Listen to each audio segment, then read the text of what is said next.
Hello दोस्तों, एक कहानी है इंडिया के एक नेशनल प्लेयर अरुणिमा सिन्हा की, जिनका एक पैर ना होते हुए भी उन्होंने एक वर्ल्ड रिकॉर्ड बनाया। एक कहानी शुरू होती है 2011 में, जब वो ट्रेन से लखनऊ से दिल्ली जा रही थी। उसी समय उस ट्रेन से 4-5 लोगों ने उनकी सोने की चेन खींचने की कोशिश की। अरुणिमा ने उन्हें वो खींचने नहीं दी। तभी उन लोगों ने उन्हें चलती ट्रेन से नीचे ढकेल दिया। उनका दुर्भाग्य यही था कि उसी समय वहां से दूसरी ट्रेन जा रही थी। वो उस ट्रेन से टकरा कर नीचे गिरी।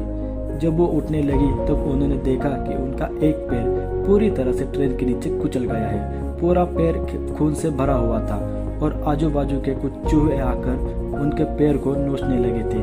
वो चिल्लाने लगी थी, लोगों से मदद मांगने लगी। किसी ने उनकी मदद नहीं की। उन्होंने पूरी रात ऐसे ही निकाली। सुबह होते ही कुछ उनके गांव वाले आए और उन्हें अस्पताल लेके गए। वो 4-5 महीने अस्पताल में ही रही। उनका एक पैर काटा गया। उसके बाद अखबारों में उनकी कुछ झूठी खबरें और कुछ अफवाहें छपने लगी। तब उन्होंने तय किया कि इन सब लोगों को कुछ करके दिखाना है, कुछ बड़ा करना है। तब उन्होंने एवरेस्ट पर चढ़ने की ठान ली। जैसे ही वो अस्पताल से बाहर निकली, सबसे पहले वो बचिंद्र पाल इनके पास गई और उन्होंने इनका जज्बा देखकर इनका साथ देने का ठान लिया।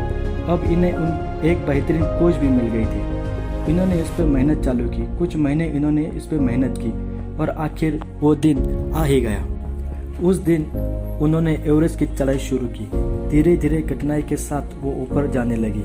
जब वो बहुत करीब थी तभी उनके शेरपा ने उनसे कहा, अरुणिमा, तुम्हारा ऑक्सीजन कभी भी खत्म हो सकता है, हम वापस चले जाएंगे। लेकिन उन्होंने नहीं सुना। वो चलती चली गई।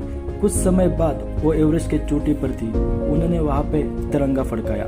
जब वो नीचे उतरने लगी तब उनका एक पैर आर्टिफिशियल था और वो पूरी तरह से निकला हुआ था। वो उस पैर को पकड़ के घसीटते हुए नीचे आने लगी।